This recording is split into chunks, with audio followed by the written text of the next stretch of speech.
Bonjour Delphine Orviller, ça va, vous allez bien? Super bien, on est très bien ici, j'ai un super café, une table magnifique, tout va bien. Et nous sommes entourés de livres qui vont être le sujet de notre discussion. Première question assez classique, mais démarrons par votre livre de chevet, votre lecture du moment. En ce moment, je relis et je re-relis Ô vous, frères humains de Albert Cohen, qui est un classique un peu d'Albert Cohen, quoique il est moins connu que d'autres grands livres, Belle du Seigneur et d'autres. J'ai eu la chance d'être invitée à lire ce livre en audio-livre, donc je l'ai redécouvert récemment et je ne le lâche plus. C'est un livre qui parle magnifiquement, je trouve, des traumatismes de l'enfance qui nous suivent toute la vie. Et c'est un message à l'humanité, ô vous, frères humains, pour penser à inviter un peu plus de tendresse dans le monde. Deuxième question un petit peu particulière, c'est votre lecture inavouable. Je pense qu'il y a peu de choses inavouables, mais dites-nous. Voilà. Un plaisir de lecture inavouable. Alors, moi je suis une fan absolue de variété, de musique de variété, et je suis capable vraiment de lire comme si c'était un livre. Des chansons de variété. Parfois, je lance des karaokés à la télé ou alors j'imprime une chanson.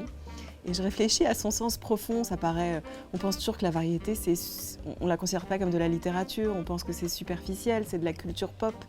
Et moi, je crois beaucoup à la puissance et à la profondeur des chansons de variété.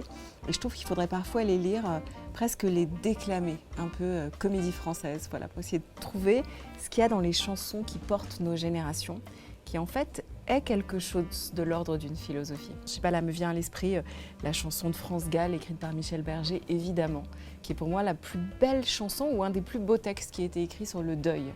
Et évidemment, on danse encore sur des accords qu'on aimait tant, mais pas comme avant. On rit encore pour des bêtises comme des enfants, mais pas comme avant. Comme des enfants, mais pas comme avant. Évidemment. Et en fait, c'est une chanson extrêmement profonde, comme il y a des chansons sur les chagrins d'amour qui sont d'une puissance littéraire majeure, mais qu'on a tendance à regarder avec un peu de mépris. Il faut pas. Les paroliers et parolières sont des auteurs et des autrices, en effet. Moi, j'adorerais écrire des paroles de chansons. Voilà, c'est quelque chose que j'adorerais faire un jour, on m'a encore jamais demandé. Ceci est un message. Est-ce qu'il y aurait un livre ou un texte qui vous a marqué en profondeur? Le premier qui me vient à l'esprit, c'est sans doute La vie devant soi de Romain Gary, qui est un auteur fétiche, un peu culte pour moi. La vie devant soi, je l'ai lu à l'adolescence. Et pour moi, c'est le livre du passage à l'âge adulte. Je trouve ça normal qu'il touche tellement d'ados ou de jeunes adultes parce qu'il parvient presque magiquement à créer un lien entre un langage enfantin et un langage de la responsabilité adulte et de l'engagement politique. La voix du personnage principal dans La vie devant soi, de ce petit garçon qui s'appelle Momo, c'est un garçon qui n'a pas d'âge, ou plutôt c'est un personnage qui a la capacité de réveiller l'enfant en nous, quel que soit notre âge.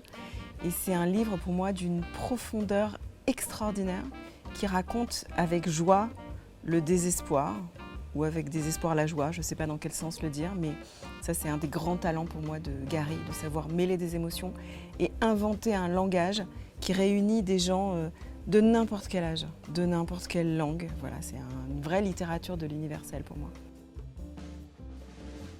Un livre que vous offrez ou que vous recommandez particulièrement? Devant la loi de Kafka. C'est une des petites nouvelles de Kafka les plus célèbres. En fait, c'est très court, mais c'est un texte, je ne veux pas le spoiler maintenant, comme on dit aujourd'hui, mais c'est l'histoire d'un homme qui se retrouve face à un château qui est gardé par un gardien. Et toute sa vie, il attend que la porte s'ouvre.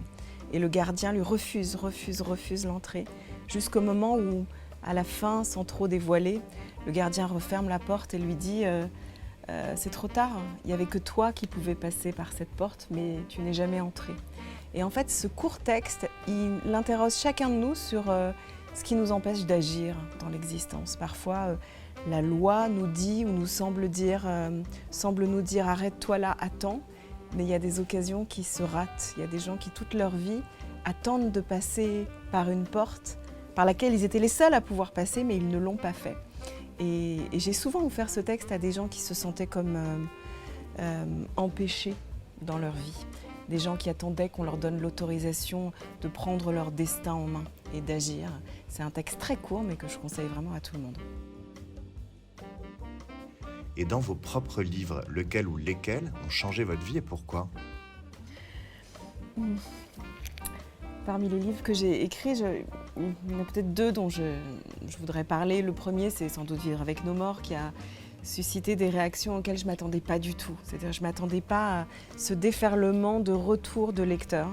J'ai reçu des milliers de lettres, j'ai essayé de répondre à un maximum de gens qui m'écrivaient, mais j'ai bien perçu à travers ce livre que ce livre ouvrait la porte à un dialogue sur la mort et le deuil que notre société est complètement incapable d'avoir. Et puis il y a le livre que j'ai publié plus récemment, Il n'y a pas de hasard, qui est un livre fait pour le théâtre, un livre qui d'ailleurs est déjà interprété par Johanna Nizar et joué par exemple au Théâtre du Rond-Point actuellement, et puis qui va tourner dans toute la France.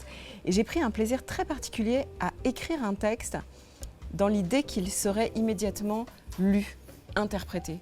Moi, au cœur de mon travail de rabbin, d'exégète, de commentatrice des textes religieux, l'interprétation est importante pour moi. Mais le fait que ce texte soit interprété dans un autre sens du mot, qu'il soit fait pour être lu, parfois crié ou murmuré ou joué par quelqu'un, est quelque chose qui a ouvert des portes dans ma vie d'auteur. Aujourd'hui, je me rends compte que ce qui m'intéresse tout particulièrement, c'est d'écrire des livres ou des textes qui sont faits dès leur naissance pour être lus. C'est-à-dire dans la conscience que le lecteur qui s'en empare a un pouvoir que l'auteur n'a pas.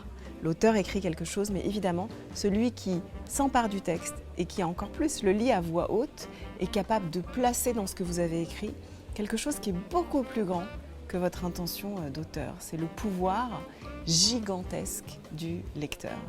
Et moi, c'est ça qui m'intéresse aujourd'hui. Ce qui m'intéresse aujourd'hui, c'est d'écrire des textes qui sont faits pour être lus, qui sont faits pour être interprétés. C'est ce que je fais de bien des manières, en écrivant du théâtre, bien sûr, mais en écrivant aussi des sermons, des cours. Une bonne partie de mon travail, moi, c'est d'écrire des textes de l'oralité.